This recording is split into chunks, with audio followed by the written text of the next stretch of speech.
Distintos ministros están explicando en terreno los alcances del presupuesto 2015 a organizaciones sociales. Los secretarios de Estado enfatizaron en la fuerte inversión social que contempla este erario. Queremos analizar este proyecto y también, por ejemplo, su efecto reactivador. Y ya estamos con el economista de la Universidad Mayor, Claudio Díaz. Claudio, muchas gracias por tu tiempo en CNN Chile. No, ¿cómo estás tú, Nicolás? A ver, los ministros están en terreno, tal como lo hicieron, por ejemplo, con la reforma tributaria, explicándole a las personas qué es lo que se hace con el presupuesto, con este 9,8% de mayor gasto fiscal, más o menos unos 5.500 millones de dólares, tal como lo concretó la cifra el ministro de Hacienda, Alberto Arenas. A su juicio, Claudio, ¿tendrá un efecto realmente reactivador para nuestra economía este mayor gasto fiscal?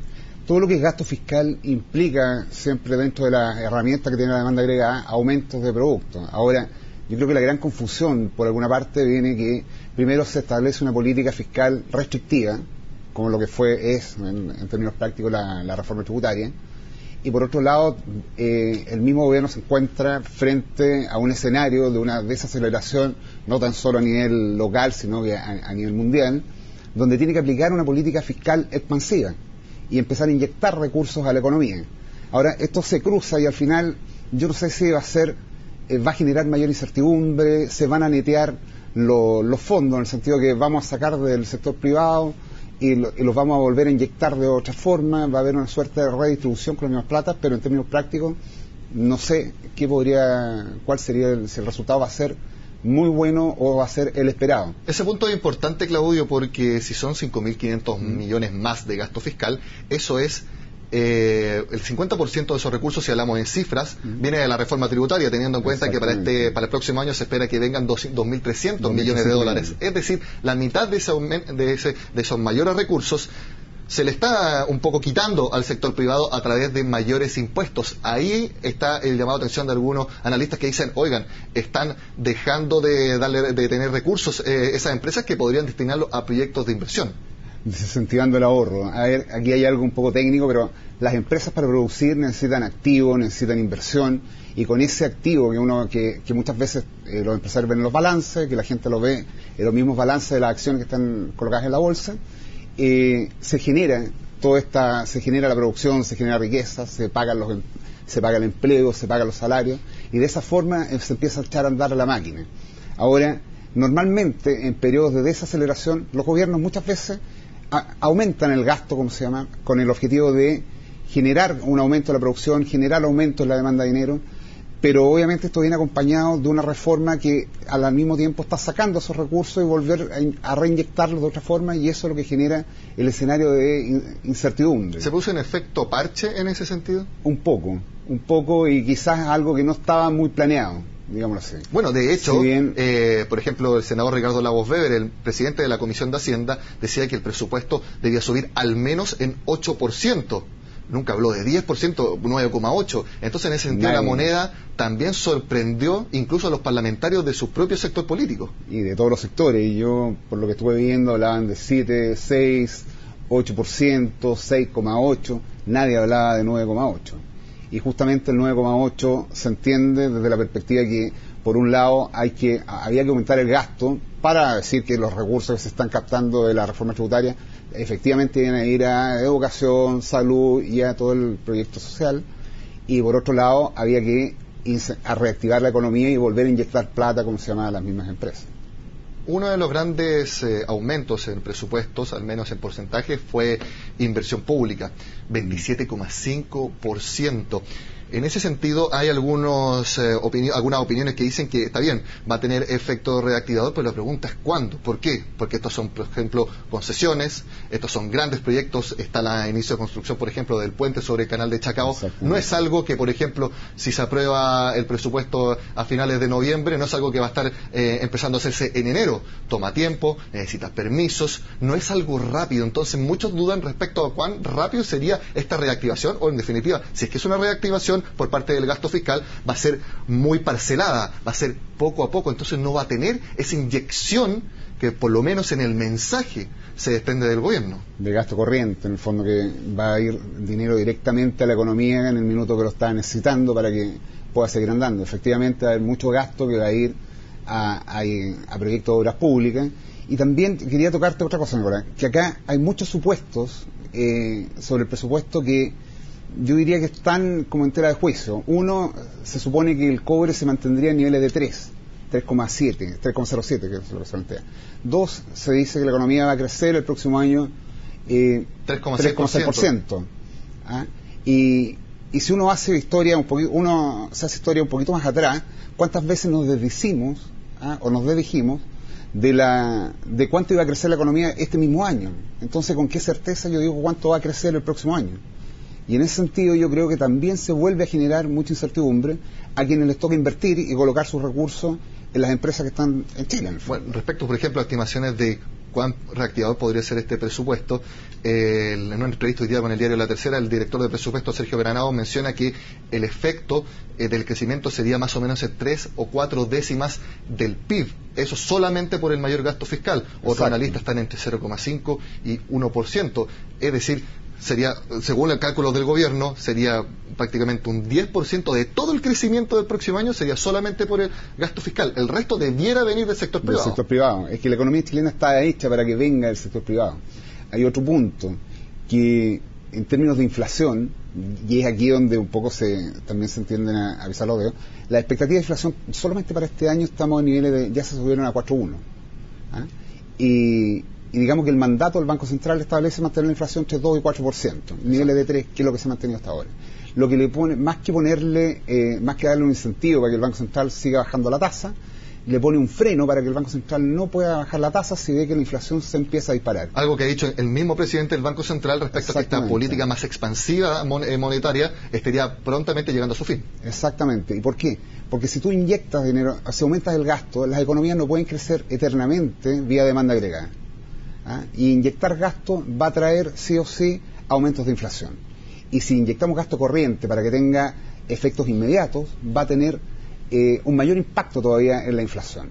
Y hacia eso le sumamos que hay inflaciones que disfrazadas, por así decirlo, el tema de por ejemplo, el gasto más fuerte que tienen las familias hoy día en Chile son el gasto de vivienda, 20-25% en promedio. Y ese gasto subió mucho más que la inflación, porque no está en la canasta, así de simple. Y eso obviamente también te va a poner un freno, va a poner restricciones a los sectores que más empleo generan, y por eso más que dirigir el gasto hacia el sector inmobiliario, se dirige al sector de obras públicas, donde ahí realmente puedes quizás ir generando empleo, pero tal como tú me lo mencionaste, eso no se va a ver en el 2015 ni en lo que queda del 2014, lo vamos a ver en bastante tiempo más. Tú hablaste de freno, Claudio, y eres especialista también de mercado. Un sector de la economía que ha estado, ni siquiera la palabra frenado, sino que prácticamente se ha echado un poco para atrás, es la inversión. Ha caído durante todo el año. ¿Debiéramos ver un cambio en 2015 o también ese sector va a tener un rendimiento más que nada mediocre, tal como sucedió este año? Yo no veo que tenga un rendimiento mucho mejor que el de este año. Creo que las cosas debieran tender a mejorar. Yo soy un poco optimista en eso y creo que las cosas, efectivamente el mercado ya internalizó como todas las malas noticias, y eso va a implicar que noticias que vayan saliendo van a mejorar el escenario de certidumbre, y va a implicar que efectivamente haya inversión, y hay sectores que todavía están muy baratos o que cayeron mucho de precio y que en este minuto se encuentran más baratos. En ese escenario yo creo que la inversión puede mejorar, pero tampoco va a mejorar mucho más. Y justamente este aumento del gasto viene a paliar esa diferencia. Se habla de que la reforma laboral se va a empezar a discutir este año, no sabemos cuándo se va a presentar el proyecto, pero el gobierno ya confirmó que se va a hacer sí o sí en 2014. Eso también va a añadir más incertidumbre. Hay algunos que dicen que sí y otros que dicen que no, porque empezamos a hablarlo al tiro, saquemos la incertidumbre y empecemos a hablar del tema. Obviamente que va a ser que sí, porque si yo no sé cuánto te va a costar, si tú estás parado arriba de una empresa y la estás dirigiendo, por muy buen ánimo y mucha solidaridad que tengas con tus mismos empleados, si tú no sabes cuánto te van a costar, obviamente estás en un escenario de certidumbre ante contratar a más gente, si no sabes cuál va a ser el impacto que va a tener en tus resultados. Hablando de resultados, Claudio, y respecto a la reforma tributaria que ya está aprobada, ya es ley, vimos cómo empezó a regir este miércoles con el alza a los cigarrillos y a las bebidas alcohólicas, que por cierto, todavía hay algunas partes que siguen vendiendo cigarrillos al mismo precio de antes. Eso entonces quizás los precios los vamos a ver en algunos días más. Pero ayer, viernes, empresas ya han empezado a emitir oficialmente informes sobre el impacto de la reforma tributaria. Por ejemplo, Copec informó que tiene un impacto contable de 360 millones de dólares para el tercer trimestre, y Colbún, también ligada, por ejemplo, a la familia Mate, son dos grupos, más grandes grupos económicos de nuestro país, que tendría un impacto de 210 millones de dólares. ¿Cómo hay que entender este impacto? ¿Significa que, por ejemplo, dejarán de tener utilidades por esos montos, o hay que leerlo de otra manera? Yo lo leería desde el punto de vista que son las provisiones, el cambio del escenario en la estructura contable. Si antes pagaba 20, ahora va a pagar 21,5, puedo llegar a pagar 27, obviamente, van a haber cambios y van a haber mermas, y eso hay que provisionarlo. Los dividendos van seguramente también a pagar más, si es que toman, también dependiendo de qué tipo de renta, a qué modelo se van a escoger. Si van a ir por este sistema de renta atribuida o por este otro sistema parcialmente integrado. Justamente, el sistema parcialmente integrado, y ver efectivamente qué es lo que va a hacer, y ahí cada empresa, obviamente, seguramente Colbún y Copec ya lo hicieron. Y un poco lo que están haciendo en este minuto es informar al resto, y cuál sería más o menos desde el punto de vista contable las provisiones, están tomando las provisiones para enfrentar el impacto de la reforma.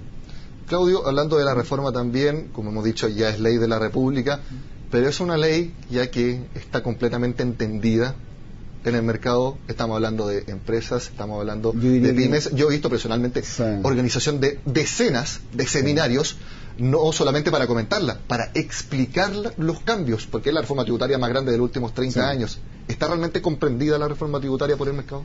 Yo te diría que no.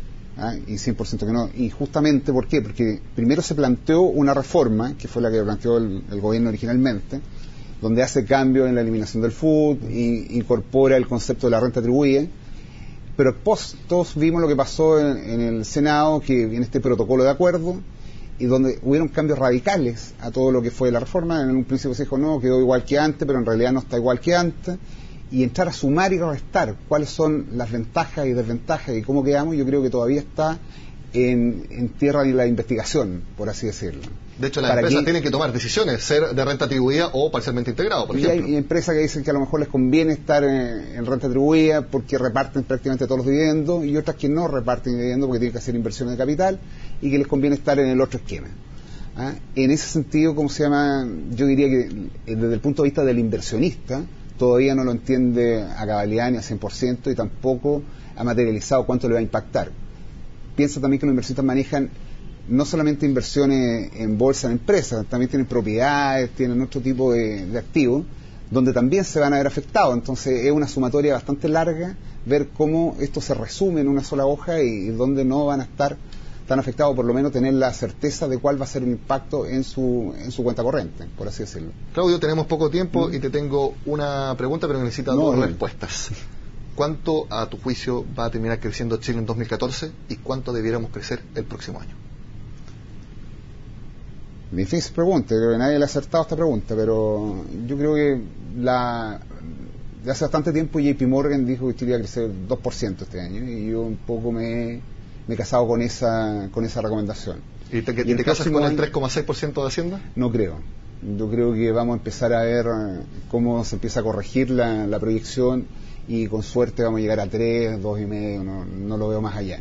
Independiente que creo que sí, el crecimiento bursátil puede andar más fuerte, ya que ha internalizado mucho más las caídas, y estamos frente también a un escenario global donde la bolsa chilena es la más castigada de Latinoamérica. Bueno, esperemos que esas cifras, para bien de los chilenos, sean algo mayores a lo que tú pronosticas. Claudio Díaz, muchas gracias por tu tiempo en CNN Chile. No, a ti, muy gracias. Bueno, después de este análisis del presupuesto y también de la economía chilena, hacemos una pausa y ya volvemos a Noticias Express.